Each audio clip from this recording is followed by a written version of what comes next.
You're what? My mother's voice cracked like a dish hitting tile.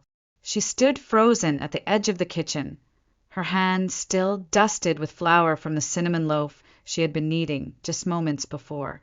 The smell of nutmeg and vanilla still hung in the air, clashing violently with the panic now rising in her throat.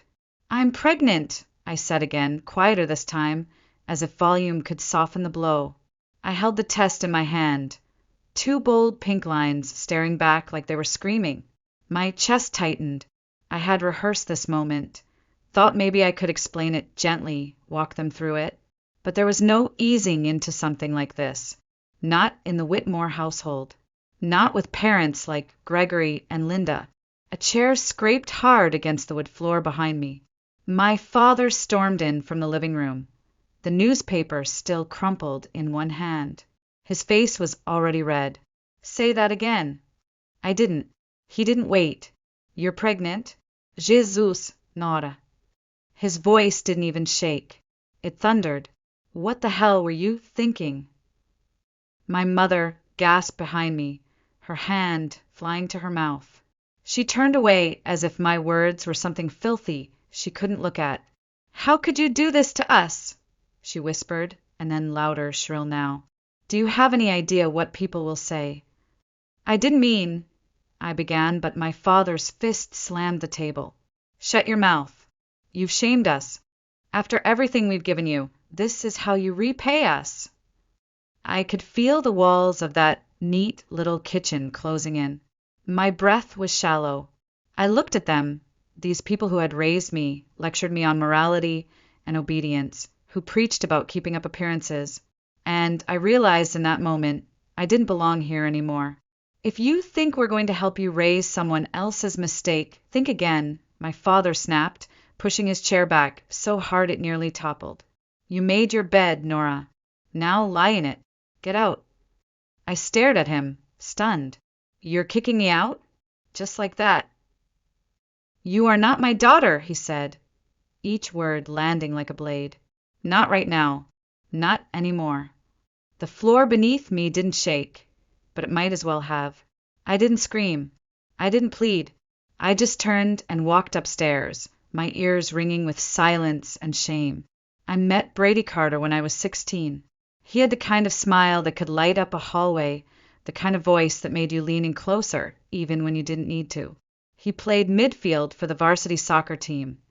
But what made me fall for him wasn't his game. It was the way he listened, really listened, when I talked about my dreams. I told him I wanted to write novels. He told me he wanted to travel, to build something that mattered. We made promises between classes, scribbled our dreams in notebooks, and whispered about running away to Columbus after graduation, renting a crappy apartment and figuring it all out together. It felt unstoppable, like the kind of love that only burns that bright when you're too young to know better. Then came senior year. Then came college applications. And suddenly Brady had no time. The text slowed, the calls stopped. When we did meet, he talked only about Georgetown and Stanford, about his future. Never ours. Then, one chilly October afternoon, we were walking through the park near my house, leaves crackling under our sneakers, when he stopped mid-step. "Nora," he said, hands in his jacket pockets, "we need to talk." I already knew. My stomach twisted. He couldn't even look me in the eye. "It's just this isn't working anymore," he said. "I have plans, big ones.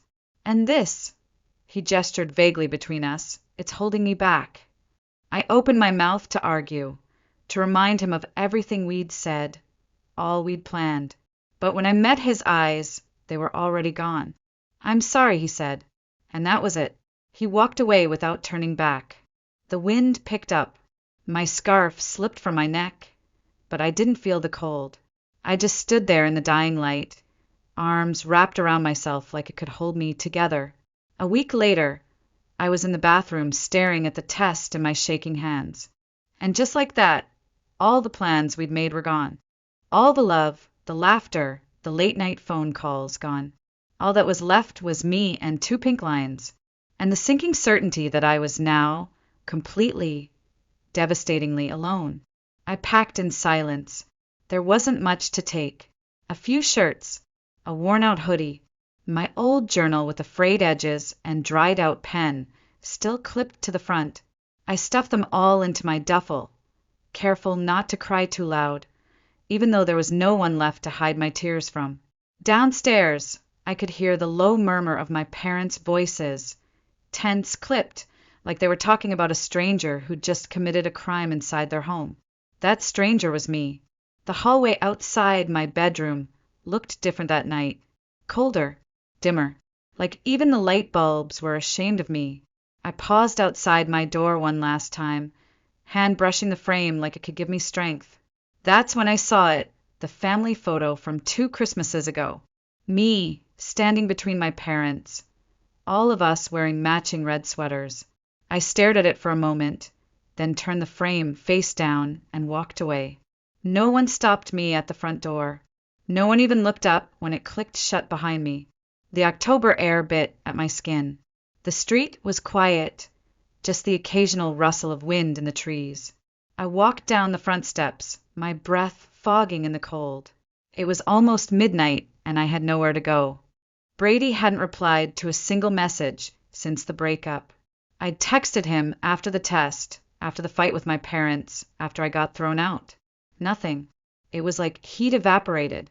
I stood there on the sidewalk, duffel strap biting into my shoulder, trying not to panic. I had no plan, no money, no home, no idea what would happen in the next hour, let alone tomorrow. But I had one name in my head, Grandma Ruth. She wasn't close with my parents. After Grandpa died, she moved out to the edge of Maple Hollow, bought a rundown brick house, and mostly kept to herself. The last time I saw her was Christmas morning 2 years ago. She had brought homemade cranberry muffins and laughed too loud during dinner. I remember her squeezing my hand before she left and whispering, "If the world ever turns on you, baby girl, come find me. I've still got some fight left." I prayed she meant it. I walked to the gas station 2 miles away, used the payphone, and scraped together enough courage to dial her number. She picked up after 2 rings. Ruth speaking. My throat clenched. "Grandma, it's Nora." A pause. Not even a second. "You need a ride?" She met me at the bus depot an hour later. Her truck rumbled into the lot, headlights cutting through the cold. She stepped out in a thick knit cardigan and boots that had clearly seen better days. When she saw me, she didn't ask questions. She just wrapped me up in her arms and whispered, "You're safe now. You hear me? Safe." I cried so hard I couldn't speak. Her house was small and drafty, but it smelled like cinnamon and chamomile and something that felt like home. She made me tea, pushed a plate of cold meatloaf in front of me, and sat beside me without a single word of judgment. That night, I lay on her couch, a crocheted blanket pulled up to my chin, listening to the wind batter the windows. My body was exhausted, but my mind wouldn't stop. Shame pulsed through every thought. I'd ruined everything, thrown away my future. And yet, as the old house creaked and my grandmother softly hummed down the hall, a strange thought crept in. Maybe this was where the real story began. Maybe being cut off wasn't the end. It was the start of something no one, not even me, could see yet. The next morning, I woke to the smell of bacon and eggs. Ruth was already up, fussing in the kitchen like she had a full diner to serve. She looked over her shoulder and grinned. "Sleep okay?" I nodded, still unsure how to exist in a place where no one was shouting. She poured coffee into a chipped mug and slid it toward me.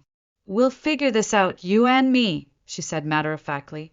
"Won't be easy, but Whitmore women don't break. We bend, and then we bounce back." I didn't say anything, but in my chest something shifted. A crack of light, a beginning.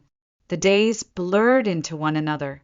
Ruth's little house on the edge of Maple Hollow became a kind of sanctuary, not because it was quiet, but because it held no expectations, no judgment, no slamming doors or whispered disgrace. Just soft slippers on creaking floorboards and the distant hum of her radio, tuned to late-night jazz. She let me sleep in, let me cry, let me wander from room to room like a ghost, learning how to live again. And when the nausea came, the morning sickness, the fatigue, the moments of panic that gripped my chest when I remembered I was only 17 and already carrying a child, she never flinched. "I raised your daddy with less than this," she'd say with a raspy laugh, passing me ginger tea and a plate of dry toast. And he turned out all right mostly. I tried to believe her. On good days I did. By the time my belly began to show, the fear had morphed into something heavier. Not panic anymore, just weight.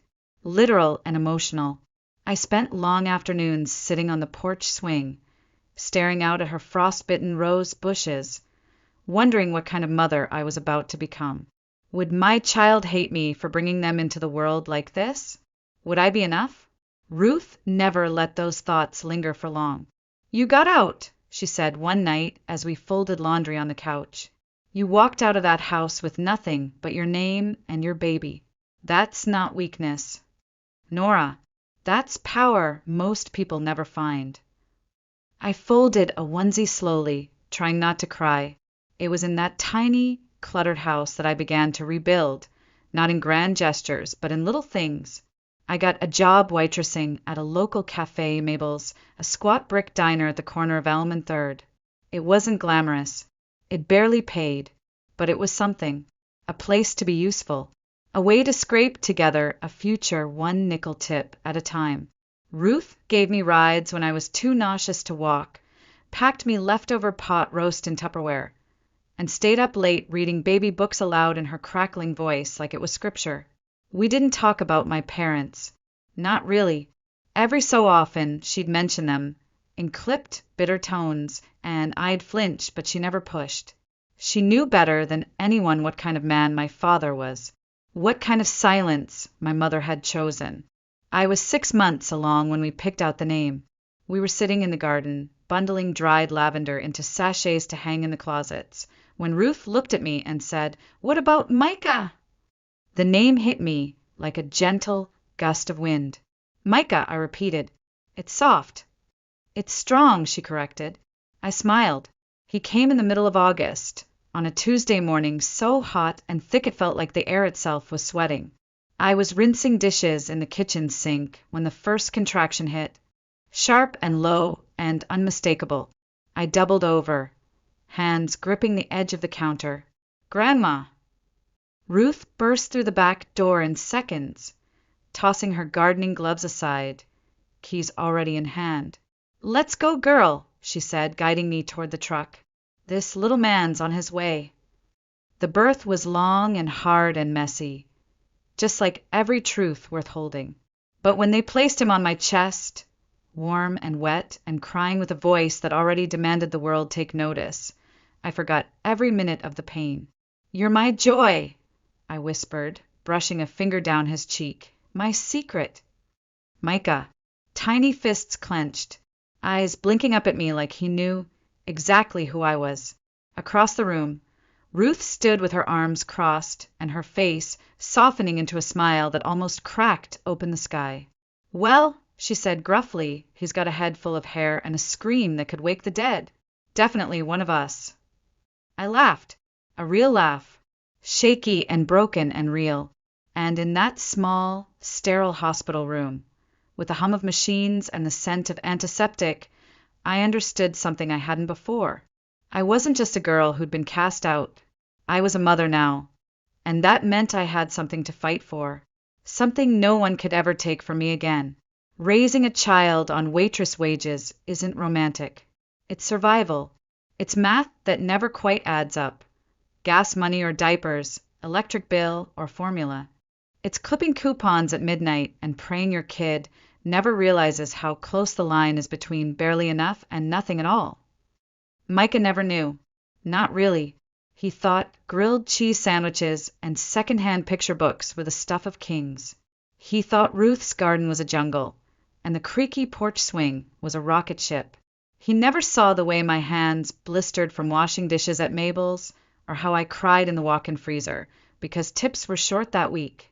He just saw love, and God help me, I gave it to him with everything I had. Mabel's Cafe was no one's dream. It had a broken neon sign, sticky menus, and a cook named Vern who smoked behind the dumpster and cursed like it was a second language. But it was mine, a place I could show up to 6 days a week, pull on an apron, and build something not grand but solid, steady, real. The customers were regulars, farmers, retirees, tired truckers passing through. They liked me well enough, called me kiddo, handed me folded up bills, slipped extra quarters into the tip jar when they thought I wasn't looking.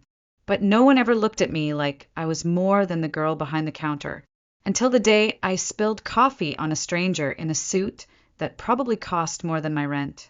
I remember it like a punchline to a joke I didn't know I was part of.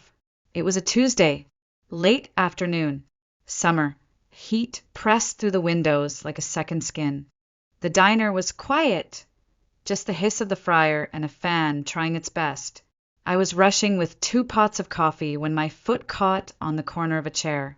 The pot jerked. Hot liquid arced through the air and landed squarely in the lap of a man reading the Wall Street Journal. Gasps. A dropped fork. Then silence. "Oh my God!" I stammered, grabbing napkins, my heart punching against my ribs. "I'm so sorry, sir, I didn't." He looked up. Sharp jawline, silvering hair, a suit too crisp for Maple Hollow. And then the impossible, he laughed. Like really laughed. Deep and unbothered, like someone who didn't just get drenched in diner-grade coffee. "It's all right," he said, waving off my frantic dabbing. I needed a reason to replace this suit anyway. I stared at him, dumbfounded. He offered his hand. Derek Vaughn. I didn't take it right away. I wasn't used to men like him. Men who didn't flinch at my baby bump, didn't glance at my left hand for a ring that wasn't there, didn't carry pity behind politeness. That day he tipped me $20 and said, "Next time I'll wear darker colors." I thought that would be the end of it. It wasn't. He came back the next day, and the next week, always in suits, always with a smile, always sitting in my section. He asked about the specials, about the town, about me, never in a way that felt like prying, just curious, present. One afternoon, he caught me watching Micah through the window as Ruth walked him home from preschool. I was wiping down the counter, distracted by the sight of his tiny backpack bouncing with each step. "Your son?" Derek asked. I nodded, wary. "He's lucky," he said. "Most kids don't grow up knowing they're somebody's entire universe." I didn't know what to say to that, so I said nothing. Over the weeks, he brought small things, a box of crayons for Micah, a dog-eared book of astronomy facts, daisies from the farmer's market wrapped in brown paper. I told myself not to get attached. But men like Derek didn't waltz into lives like mine without a reason. So I waited for the catch, the motive, the mask to slip. It never did. Instead, he listened. He laughed at my sarcasm, remembered my favorite pie flavor, never once made me feel like I was less for being young, poor, or mother without a ring. And one night, as we sat outside the diner beneath the flickering porch light, he looked at me, really looked, and said, "I don't want to save you, Nora. I just want to be where you are." The words hit harder than they should have, because no one had ever said that to me. Not my parents, not Brady, just this man with coffee-stained trousers and eyes that didn't flinch when they looked at my past. In that moment, something cracked open in me. Something big, something dangerous. Hope. The proposal didn't come with roses or violins or a sparkly ring hidden in a dessert. It came with rain. We were sitting on the front porch of Ruth's house, watching the thunder roll in over Maple Hollow, the sky bruised purple and slate. Micah was inside, curled on the couch with a book about sea creatures, his feet kicking against the armrest in that way he always did when he was deep in thought. Derek sat beside me, a blanket over both our laps, the scent of petrichor rising from the earth like something ancient and alive.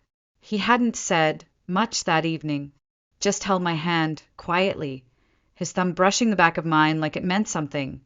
Not flashy, not performative, just steady. "Nora," he said, his voice barely louder than the wind. "Marry me." I blinked, laughed a little, not because it was funny, but because I didn't know how else to hold the weight of those two words. You serious? I asked, turning to look at him. He nodded. I'm not offering rescue or reinvention. I'm just asking if you'll let me stay. In the mess, in the quiet, in all of it. No ring, no grand gesture, just the truth, raw and warm in his eyes. And that's what undid me, because after all these years of being left behind, by Brady, by my parents, by the people who looked at me and only saw mistake, here was someone offering presence, not escape. I have a son, I said quietly. I have a past, and I don't trust easy. I know, he said, and I'm still here. We married in Ruth's backyard under a string of fairy lights and a canopy of rustling trees. Micah wore a little suit and carried a bouquet of wildflowers down the aisle. Ruth cried and cursed in the same breath and baked 3 pies instead of a cake because no one trusts a cake that pretty anyway. It wasn't fancy. It was ours. After the ceremony, Derek pulled me aside and handed me a thick envelope. I frowned, confused, and opened it. Inside, a check, a number so large my breath caught. Derek? I know you've been saving for Micah's college since the day he was born, he said gently. This is to match it, not to take over, just to walk beside you like I promised. Tears burned behind my eyes. 15 years of tips, spare change, and sacrifice, and here was someone matching it, not to impress, but to believe in a dream I hadn't dared say out loud. That night, while Micah was asleep and Ruth was snoring in the recliner, I pulled out every dollar I'd ever tucked away, every faded bill, every rolled-up coin, and went into town the next morning. I ordered a jacket, not for me, for him. It was deep navy wool, sharp and fitted like the suits he wore, but with a soft corduroy collar, a nod to that first day in the diner when I ruined his expensive one. Inside the lining, stitched by hand, I asked the tailor to sew a single phrase, "Thank you for staying." Time passed. Micah grew. Fast. Too fast. He aced science competitions, stayed up late, sketching circuits and constellations, asked questions I could barely keep up with. By 12, he was building solar-powered fans out of scrap. By 16, he had a framed scholarship letter hanging over his bed. He didn't just carry potential. He radiated it. When he got accepted into Johns Hopkins for pre-med, I wept on the porch swing where Derek had proposed, the same one that creaked every time Ruth dropped into it with a mug of tea and a story about the old days. You did this, she said, patting my knee. All those years you thought you were drowning. You were building a boat. Then came the graduation. Top of his class. Golden stole. That same quiet smile he'd had as a baby, full of wonder and just a little bit of mischief. He hugged me tight after the ceremony, his voice low in my ear. I hope I make you proud. I pulled back, cupped his face, and said, You were my reason before you ever earned a grade. We thought the past was buried. We thought we had outrun it. But the past has a way of showing up at your door when you least expect it. And for us, it arrived in the form of a man in a hospital gown, a patient, a stranger, with my son's eyes and my father's voice. It started like any other phone call. I was folding laundry in the living room, the hum of the dryer mixing with the low murmur of a cooking show Ruth had left on in the background. The sun streamed in through the curtains, casting a soft glow over the floorboards, and for once, everything felt still, peaceful. Then the phone rang. I answered without looking at the caller ID, still smoothing out a t-shirt. Hello. Mrs. Vaughn. The voice was male, polite, measured. Not Derek, not Micah. This is she. I'm calling from St. Andrew's Clinic. Your son, Dr. Micah Vaughn, asked me to pass along a message. He had a patient today, and the gentleman would like to speak with you. Personally. My spine straightened. Why? The nurse hesitated. He said he believes he knows you, that you're family. My stomach turned. I hung up without another word. Micah called later that night. His voice was quiet. Careful. Mom, do you know a Gregory Whitmore? The name hit me, like a backhand across the face. I hadn't heard it spoken aloud in over 20 years. Not since the night he told me I was no longer his daughter. Not since he threw me into the cold with nothing but a duffel bag and a broken heart. I sat down slowly, gripping the phone like it might shatter. He's my father. There was a pause. He's my patient. I closed my eyes. Of course he was. The universe didn't forget. It waited. It turned, slowly, deliberately, until its hands pointed back at you. What does he want? Micah exhaled. He didn't recognize my name at first. Just said he was curious about the doctor who fixed his shoulder. Then he asked about my mom, where I was from, what kind of woman raised a surgeon. A bitter laugh escaped my lips. Now he wants to know. Micah's voice shifted, firmer, protective. I told him he doesn't get to want anything, but he begged, said he needed to see you, said he made mistakes. Mistakes, I whispered, staring at the walls of the life I'd built, every inch paid for with tears and grit. Is that what he's calling them now? Micah was quiet for a beat, then said something I hadn't expected. I'll bring him, if you say yes. And even more unexpected, I said okay. The day they arrived, the wind had a bite to it. Autumn again, same as the season they threw me out. The trees lining our street in Maple Hollow were turning gold, their leaves whispering down like tiny confessions. I stood on the front porch, watching their car pull in. Derek stood behind me, silent but steady, his presence a wall at my back. Ruth was inside, slicing apples for a pie she insisted was just coincidence, though we all knew better. Micah stepped out first, tall and sure, his white coat traded for a flannel and jeans. Then he opened the passenger door. Gregory Whitmore emerged slowly. He looked older, of course, thinner, grayer, leaning slightly to one side, but his eyes were the same. Cold, calculating, sharp with guilt he hadn't figured out how to carry. Next to him was Linda, my mother. Her eyes were red, her face pale and puffy. She looked like someone who had finally realized the price of silence. I didn't move. Micah walked up the steps, his voice low. You okay? I nodded too quickly. Fine. Everything's fine. But my hands were shaking. I turned toward them. My parents. The ghosts of my old life. They looked at me like I was something unfamiliar, not foreign, just unreachable. Nora, my mother said softly, you look so strong. I said nothing. Gregory tried to smile. It didn't reach his eyes. We just wanted to say, Micah stepped between us. Let me introduce you properly, he said, his voice hardening. This is my mother, Nora Whitmore Vaughn. She raised me. She fought for me. And she made me who I am. This, he gestured around him, this is her world. You don't walk into it unless she opens the door. They looked stunned. Good. I tilted my head, measured them for a long moment, then finally spoke. If you're here for redemption, I said slowly, you are 20 years late. But if you're here to acknowledge what you did, to own it fully, then maybe, just maybe, I'll let you sit down for tea. Linda began to cry. Gregory looked like the wind had been knocked out of him. Micah didn't look at either of them. He only looked at me, and in that moment I knew one thing for certain. Blood may tie people together, but loyalty? Loyalty is earned. We sat in the living room, for people who used to be a family. The tea Ruth had made was still steaming, untouched. The scent of cinnamon and apple lingered in the air, but no one reached for their cup. Micah sat beside me on the couch, his hand loosely resting on my shoulder. Derek stood by the window, arms crossed, his gaze unwavering as he observed everything like a man watching a negotiation with stakes too high for comfort.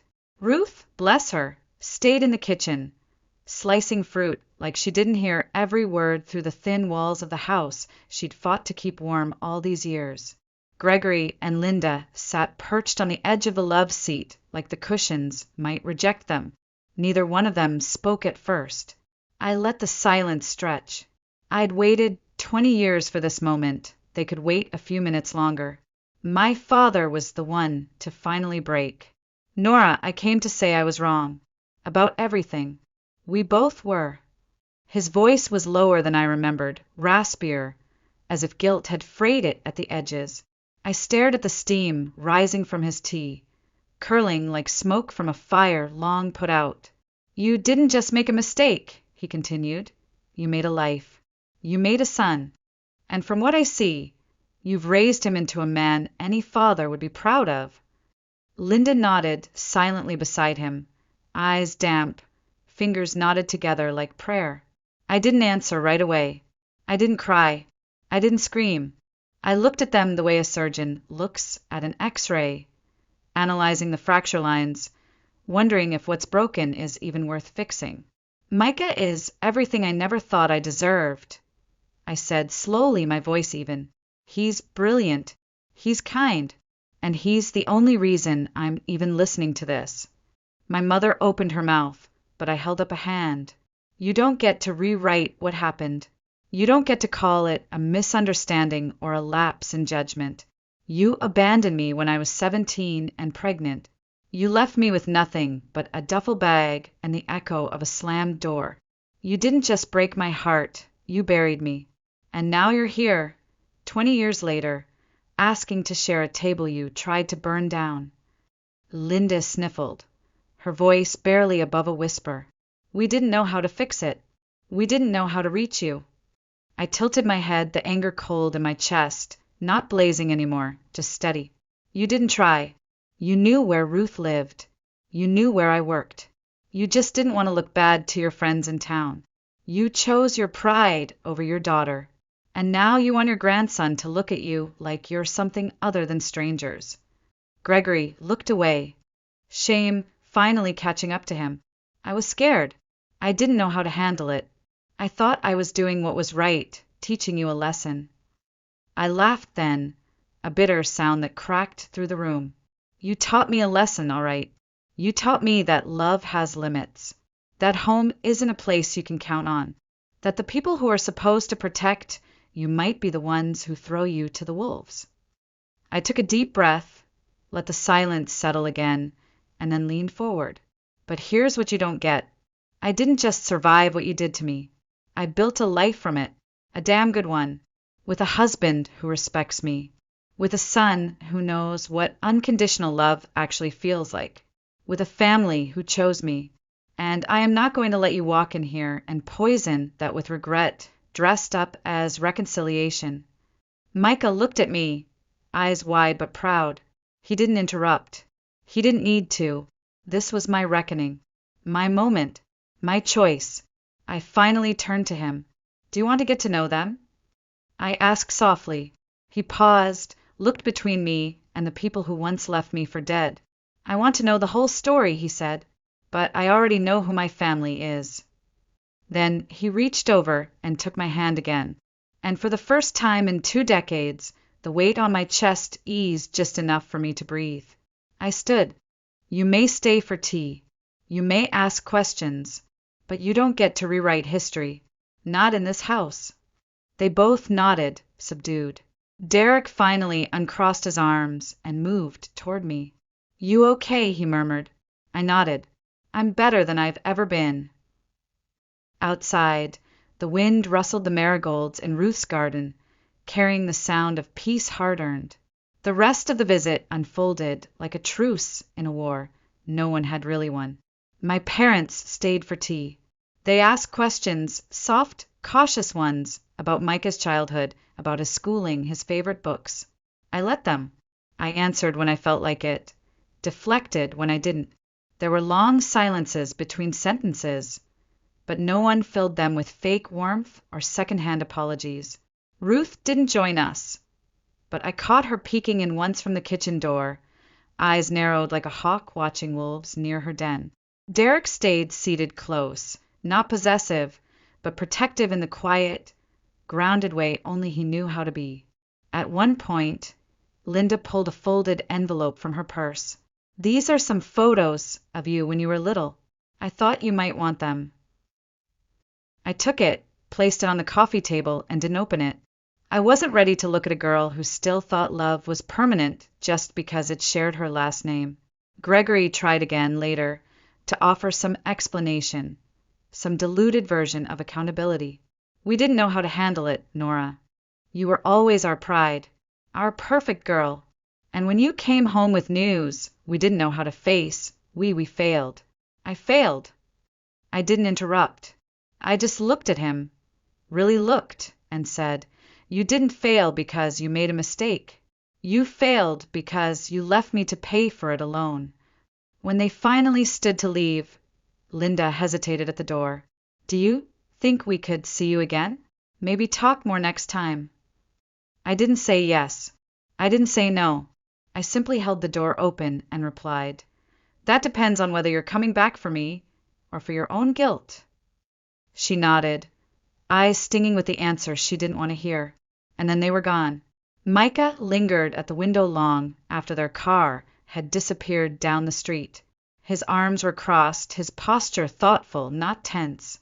He didn't speak until the last of the dust had settled. "They don't feel like strangers," he said quietly, "but they don't feel like family either." I stepped beside him, watched the emptiness of the road with him. "That's because blood is just biology," I murmured. "Family is what you survive with." He turned to me then. "Did it ever get easier, carrying all that pain?" My breath caught a little. I thought about late nights in Ruth's kitchen, the taste of cold leftover stew, the sound of bills stacking higher than hope.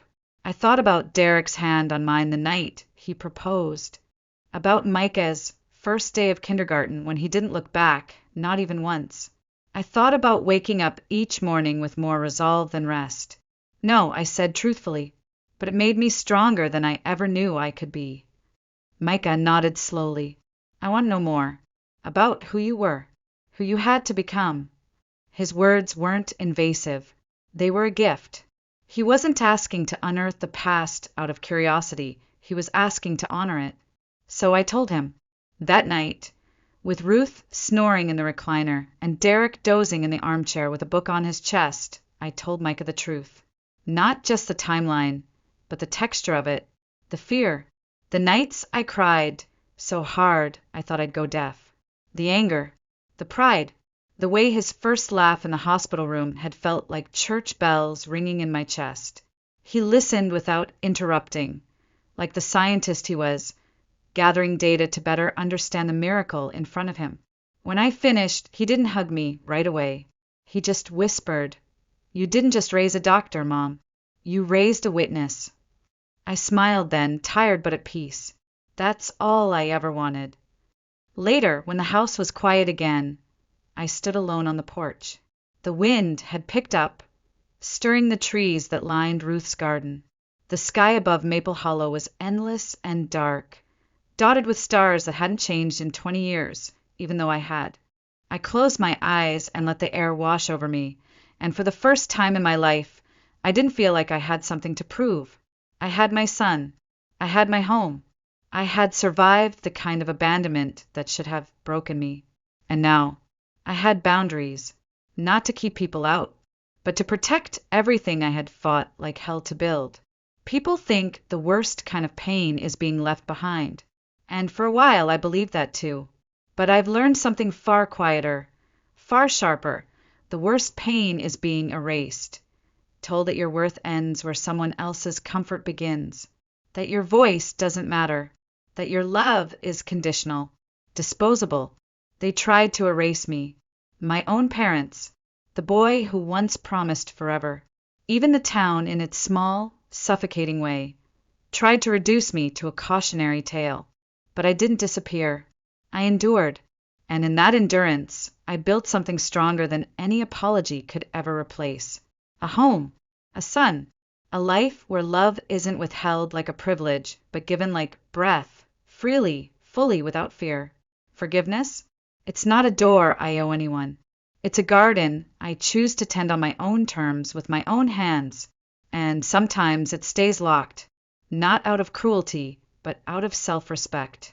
You don't need a perfect past to deserve peace.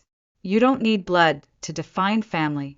What you need is someone who shows up, in the hard moments, in the silent ones, in the ones no one claps for. I used to chase the version of me they loved, quiet, compliant, clean, but the woman I am now, she's fierce, she's flawed, she's full, and she is not going anywhere. So if you've ever been cast out, if you've ever had to rebuild from the ashes of someone else's shame, remember this: your story isn't over. It's just yours now. And that's the most powerful kind of ending there is.